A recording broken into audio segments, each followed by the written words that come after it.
RTP.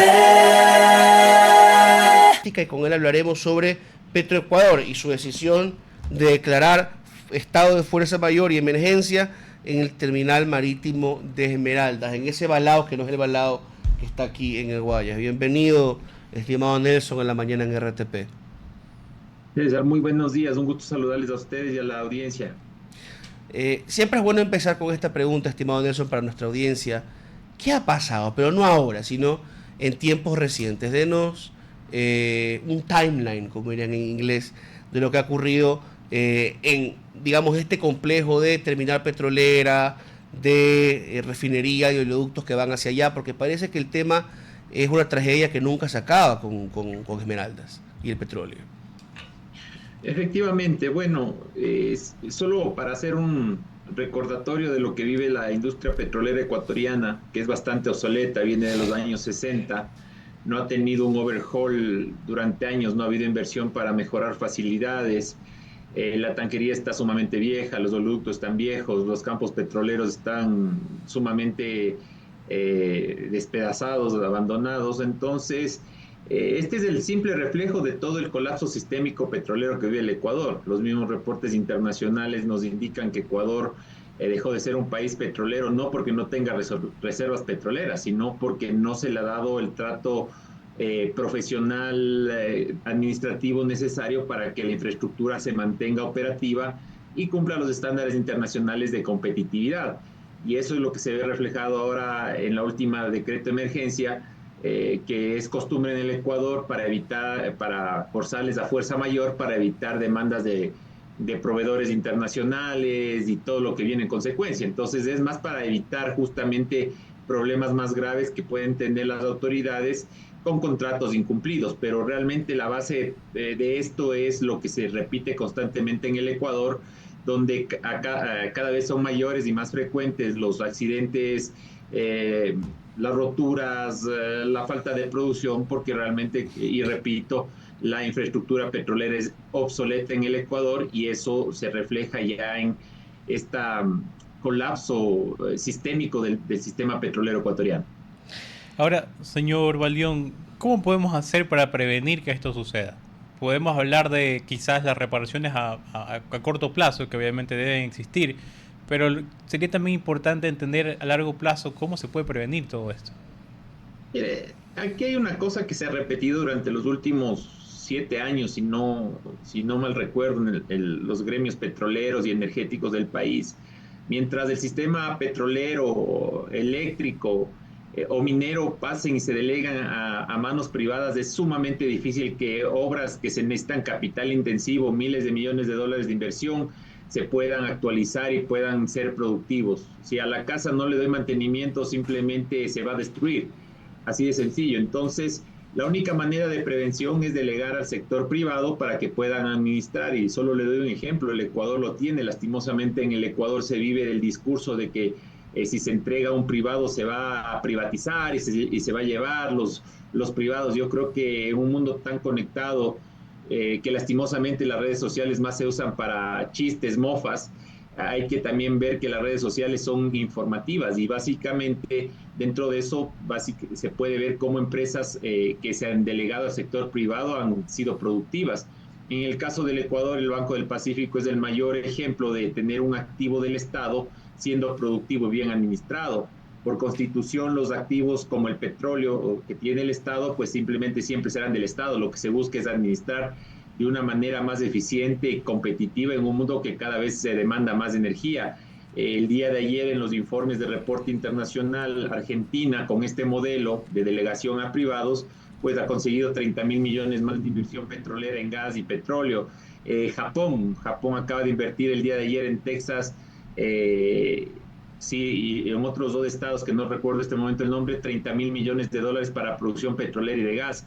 ¿Por qué es esa tendencia mundial? Porque básicamente, a pesar de que en el Ecuador incluso tenemos una ministra que habla de transición energética, en el sector energético, básicamente eso no existe. Este momento la demanda general de energía se calcula que debido a los centros de datos, al consumo de carros eléctricos y toda la electrificación que existe, crecerá por lo menos en China un 30%. en Estados Unidos y Europa casi el 20%, en Ecuador se calcula un 8%. Entonces, las energías renovables no abastecen y por ende se necesita modernizar grandes capitales, delegación a privados que tienen estas, digamos, facilidades para producir de una manera acelerada, pues tener la facilidad de producir energía eléctrica que este momento se está basando en gas y petróleo para poder satisfacer la demanda brutal que existe en el mundo de energía. Ahora, algo que no me queda claro, estimado Nelson, es cómo en el 2019, entiendo, se empezó una reparación de la refinería, tuvimos un incendio, se la volvió a reparar, otra vez un accidente, no sé si me estoy saltando etapas, como desde esa época, ¿no? 2019, 2018 se hablaba también de la terminal de Esmeraldas. Son temas que no se acaban, las tomas vampiro, cada par de años de repente nos enteramos que nunca se ha acabado el tema de las tomas vampiro en el oleoducto. Entonces le hablo del complejo otra vez, y yo sé que al parecer coincidimos en que no se le ha dado la atención suficiente, pero no es que hemos ignorado el problema, es que parece que siempre se hacen soluciones a medias. ¿El problema entonces es algo de falta de dinero o es falta de voluntad política? Mire, es una mezcla. Aquí hay que recordar que hay un interés importante que impulsa que no se produzca petróleo en el país, que se llama importadores de combustibles. El Ecuador el año pasado importó aproximadamente 6.500 millones de dólares en combustibles, en diésel, en derivados, todo lo que se utilizó para mantener prendidas las termoeléctricas. Al tener esa fuerza de 6.500 millones de dólares, hay un negocio atrás de esto. Entonces, ¿a quién no le conviene que funcionen bien los oleoductos? ¿A quién le conviene que no se produzca más? ¿A quién le conviene que no se refine en el país? Así de sencillo, porque el Ecuador solo produjo exportó 5.000 millones de dólares en producto. Entonces, no es falta de petróleo. Existe falta de voluntad política, existe falta de conocimiento. Hay una rotación inmensa de autoridades en estas instituciones que deben ser altamente técnicas, que básicamente da pena en el Ecuador como en el reporte del día de ayer de conocimiento ya público, solo Petroecuador ha bajado la barrera de los 350.000 barriles de crudo. El presidente Noboa lo tomó a esa empresa con 401.000 barriles y se han perdido solo en ese periodo 50.000 barriles.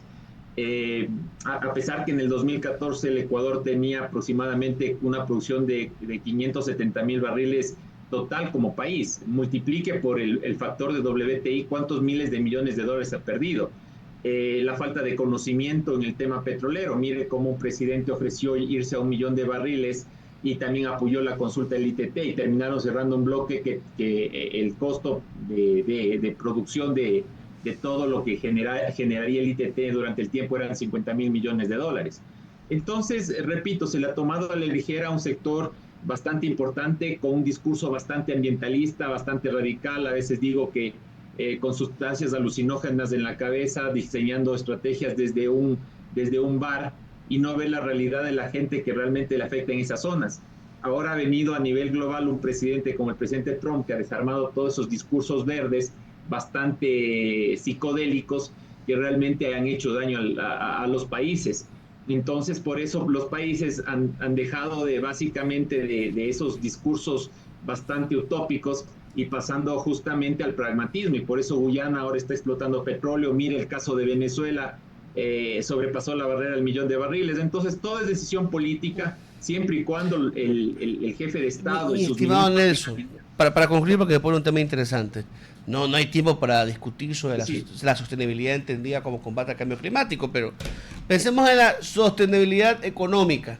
¿Cuántas reservas de petróleo realmente le quedan al Ecuador? Si empezásemos a explotar las cosas, digamos, con mayor preocupación, un poco mejor inversión, quizá trayendo inversión extranjera, ¿cuántos años más tenemos de producción petrolera bajo tierra? Porque esto se va a acabar algún día. No. Mire, solo las reservas petroleras de Venezuela están para 1.200 años de explotación al ritmo actual. Ecuador tiene 8.000 millones de barriles de crudo bajo tierra, lo cual le da aproximadamente una explotación de horizonte de 200 años para el Ecuador. Entonces, el Ecuador es la segunda mayor reserva de Latinoamérica, después de Brasil. Lo que no se está haciendo es explotar. Argentina. Pero no son reservas comprobadas estas que usted me dice, ¿no? Claro, están comprobadas por el informe de la OPEC. Si gusta, le puedo compartir esa información. Entonces, básicamente, usted tiene un Guyana, un argentino, un Venezuela que tienen horizontes, por lo menos Venezuela, de una explotación de 1200 años. Por algo es algo que Estados Unidos lo ha visto como un tema estratégico. Es la batería energética de Estados Unidos, así de sencillo. Es su gasolinera, está demasiado cerca. El secreto ahí es que el crudo sale crudo. El kit de ellos es que pueden refinarlo. Ahí está el valor agregado, como en todo. Si yo refino el oro, si yo refino el petróleo, es donde más gano. Entonces, no existe el secreto en el sector petrolero. A precio bajo, a precio alto, siempre sumamente rentable. Este año, a precio bajo, las grandes petroleras hicieron billones de dólares en ganancia y rentabilidad. Todo depende de la administración. Así que la sustentabilidad del petróleo básicamente no está basado en el tema y está comprobado que el problema no es el petróleo, es el CO2 que se emite. Todos emitimos CO2. Solo para terminar, porque me están haciendo señales de humo, mi querido Nelson, de que se nos acaba el tiempo. 8.000 millones de barriles, 500.000 barriles diarios, 360 días al año, redondeado. Son 44 años de reservas. No, porque básicamente esas son las que tienen. Todavía no se han hecho rondas exploratorias en el Ecuador. Hablando de horizontes del Ecuador al ritmo que está actual y de declinación, en el 2030 usted va a estar produciendo 6.000 barriles, porque no se ha hecho exploración. Esas son las probadas. Ese es otro problema, no claro. Exploración. Okay. Entonces, si tuviera ronda exploratorias, tuviera muchos años. Nuestros cálculos son para 200 años del Ecuador sin ningún problema, pero haciendo rondas exploratorias. Ok, 9 horas con 31 minutos. Nos quedamos con muchas interrogantes, pero así terminan las buenas entrevistas. Muchas gracias, Nelson, por su tiempo esta mañana. A ustedes, muchísimas gracias. Un feliz día. RTP